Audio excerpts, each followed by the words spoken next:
ایسی عورت پر فرشتے لعنت کرتے ہیں جو عورت اپنے شوہر کو یہ ایک جملہ بولتی ہے۔ ایسی عورت اللہ تعالیٰ کے غضب کا نشانہ بنتی ہے۔ جب فرشتے اللہ تعالیٰ کو اس قدر غضبناک ہوتا دیکھتے ہیں تو فرشتے ایسی عورت پر لعنت کرتے ہیں۔ فرمایا اے اسلام کی مقدس شہزادیوں، سب کچھ کرنا، اپنے شوہر کو یہ ایک جملہ کبھی بھی نہ بولنا۔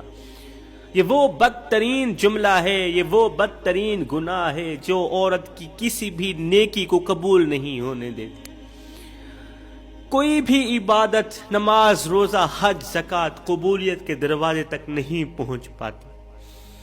کوئی بھی نیکی قبول نہیں ہوتی۔ اپنے شوہر کو یہ ایک جملہ کبھی بھی نہ بولنا۔ وہ کون سا جملہ ہے؟ وہ شوہر جس کے بارے میں رسول اللہ صلی اللہ علیہ وسلم نے فرمایا اللہ کے بعد اگر کسی کو سجدہ کرنے کا حکم دیا جاتا تو وہ بیوی کو ہی حکم دیا جاتا کہ وہ اپنے شوہر کو سجدہ کرے۔ شوہر اس قدر قابل عزت اور قابل احترام اور اعلیٰ شخصیت ہے بیوی کے لیے کہ اللہ کے بعد اگر کسی کو سجدہ کرنے کا حکم دیا جاتا تو وہ بیوی کو حکم دیا جاتا وہ اپنے شوہر کو سجدہ کرے۔ اس لیے اللہ کے رسول نے فرمایا اپنے شوہر کی فرما برداری کرو، شوہر کی شکر گزاری کرو۔ اگر شوہر کی قدر و قیمت جاننی ہو تو کسی بیوہ عورت سے جا کے پوچھو، اس عورت سے جا کے پوچھو جس کا شوہر فوت ہو گیا، مر گیا، اسے اور اس کے بچوں کو تن تنہا اکیلا چھوڑ کے اس دنیا فانی سے رخصت ہو گیا۔ آج اس بیوہ عورت کے دکھ سکھ میں کوئی شریک ہونے والا نہیں، اس سے اس کا کوئی حال پوچھنے والا نہیں، اس کے درد سننے والا نہیں ہے۔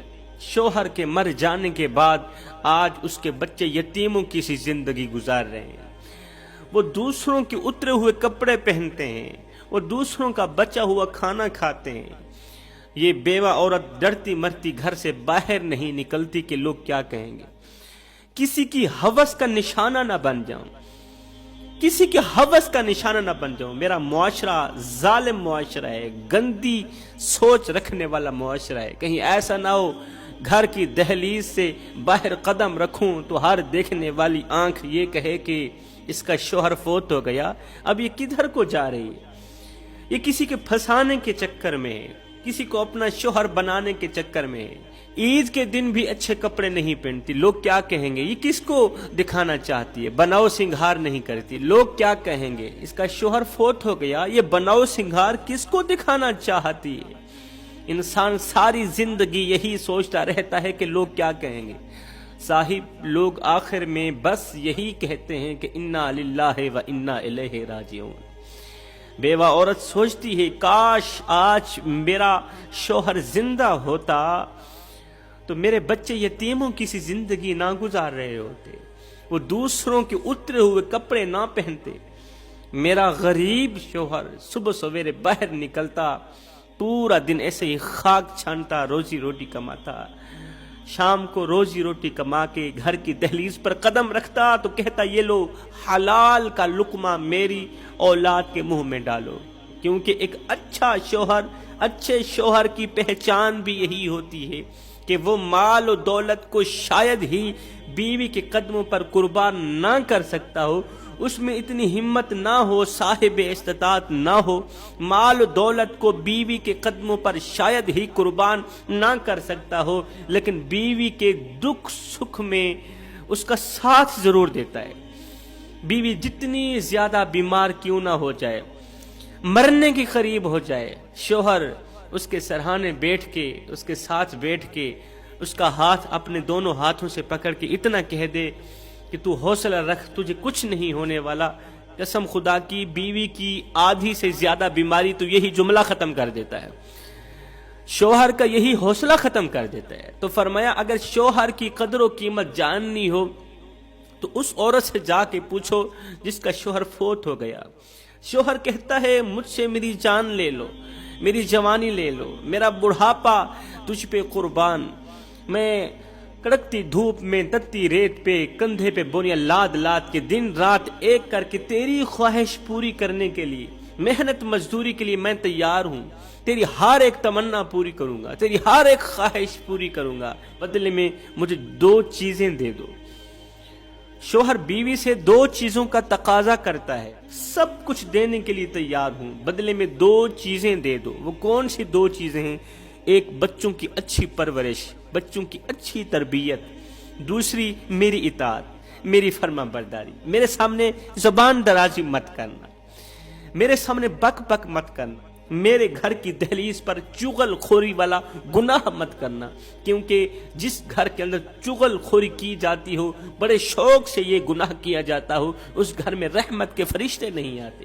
بیوی کا ستایا ہوا ایک شخص، اس کی بیوی زبان دراز تھی، وہ ہر وقت شوہر کے سامنے بک بک کرتی ہی رہتی، ہر وقت جلی کٹی سناتی ہی رہتی۔ بیوی کی جلی کٹی باتوں نے اسے اندر سے کھوکھلا کر رکھا تھا۔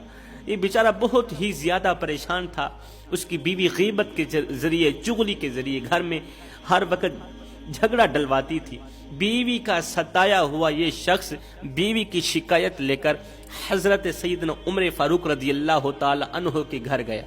جب آپ کے گھر کے قریب گیا تو اس شخص نے سنا حضرت عمر فاروق کے گھر کے اندر سے آپ کی زوجہ محترمہ کی آواز آ رہی تھی۔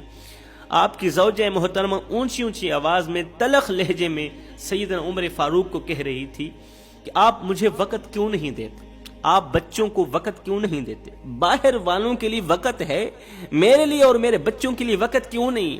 گھر میں یہ ضرورت نہیں، مجھے فلاں کی چیز کی ضرورت ہے، آپ وقت پر کیوں نہیں لا کر دیتے؟ اس طرح کی باتیں کر رہی تھی۔ اور کمال کی بات یہ تھی کہ سیدنا عمر فاروق رضی اللہ تعالیٰ عنہ خاموش کھڑے بیوی کی اونچی اونچی باتیں سن رہے تھے، بڑے ہی اطمینان سے سن رہے تھے۔ شخص کہتا ہے میں حیران رہ گیا کہ سیدنا عمر فاروق رضی اللہ تعالیٰ عنہ اتنے بڑے جاہ و جلال کے مالک، سخت طبیعت والے، جس سے شیطان بھی ڈرتا ہے، جس کو میرے نبی نے رو رو کر مانگا ہے، جس کے بارے میں میرے کریم نبی نے فرمایا اگر میرے بعد کوئی نبی ہوتا تو وہ میرا عمر ہی ہوتا۔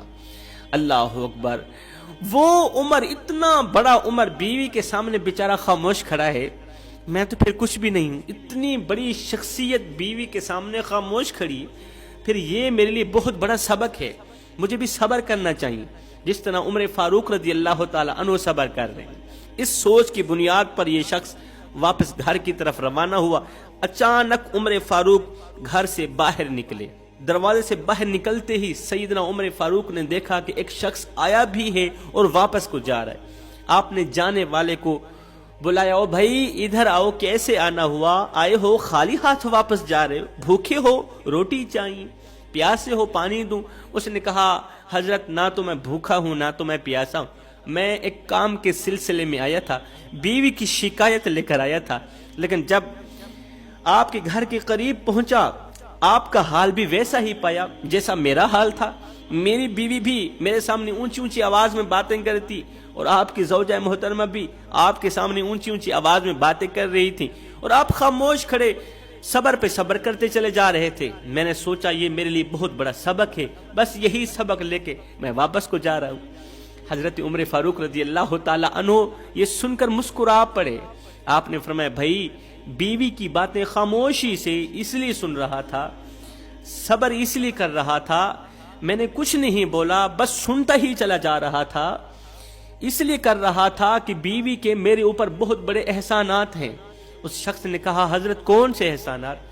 فرمایا کہ میری بیوی میرے لیے کھانا پکاتی ہے، میرے بچوں کے لیے کھانا پکاتی ہے، میری بیوی میرے جوتے صاف کرتی ہے، میرے بچوں کے جوتے صاف کرتی ہے، میرے کپڑے دھوتی ہے، میرے بچوں کے کپڑے دھوتی ہے، کڑکتی دھوپ میں، گرمی کے موسم میں، شدید گرمی میں کچن میں کھڑے ہو کے 2-2 گھنٹے لگا کے کھانا تیار کرتی ہے، اور سب سے پہلے خود بھی نہیں کھاتی، ہمیں کھلاتی ہے، مجھے کھلاتی ہے، میرے بچوں کو کھلاتی ہے۔